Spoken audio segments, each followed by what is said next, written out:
News to West 6. Have a good evening. 800,000 federal employees go to work so as to be told to go home. The government starts shutting itself down.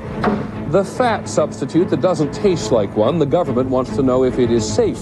That's a good girl, good girl. And teaching family values at the Oakland Zoo.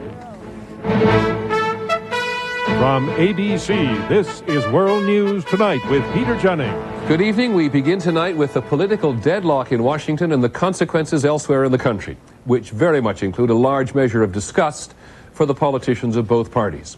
Millions of Americans have had their lives disrupted today because thousands of government workers are off the job.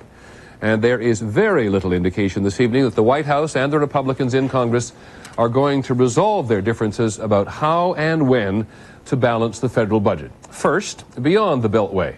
Here's ABC's John Martin. Washington's bureaucratic army drove bumper to bumper to work this morning, the vanguard of 2.1 million federal workers nationwide. I'm coming to a morning meeting before they close down. Within hours, all around the country, 800,000 of them would be heading home. Deputies, clerks, managers, secretaries. At the Labor Department, word of the shutdown. 1 o'clock. Everybody's got to lock up at 1 o'clock, okay? And at Housing and Urban Development. This is not like closing down for the night, just clearing your desk, or even for a weekend, because we don't know how long this will last.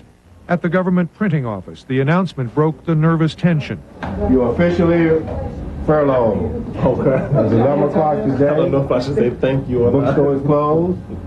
Please go home. And home they went. I was here less than an hour and said you could go home. It's crazy. It just seems completely disorganized. And relentless. Federal tourist sites were closing down across the country. In Philadelphia, the Liberty Bell. In Atlanta, the Martin Luther King home. In Springfield, Illinois, Abraham Lincoln's home. In San Diego, the historic Cabrillo National Monument. In New York, at the Statue of Liberty, You can go back up to the office and get a refund. We're not running at all. Something like this will not happen in our country, you know. Nationwide, many federal workers who deal with claims and applications by the public were also going home. In Chicago, from this Social Security office. That prompted the public to make telephone calls like this. And I'm concerned about my widow's pension. My husband was killed in World War II in the Navy. Pensioners like the caller and Medicare, Medicaid, and Social Security recipients are still receiving checks. The Agriculture and Energy departments are still spending money because Congress has funded their operations. Even so, the people who operate the national debt clock in New York stopped it as a symbol of what has happened. In many areas, the federal government is at a standstill. John Martin, ABC News, Washington. As we said, there's a fair measure of disgust for politicians of all parties, but as of last night, the public appeared to be more sympathetic to Mr. Clinton's position.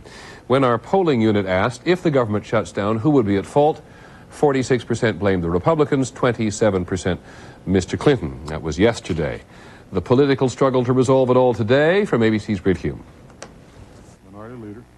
Late today on the Senate floor, Democrats tried to bring up measures to fund the government with no other provisions. Republicans objected, leaving matters just as they had been all day. Earlier in the day, Republicans talked of passing a new short-term spending measure that would reopen the government with no Medicare premium increase, but which would commit both sides to a balanced budget in 7 years.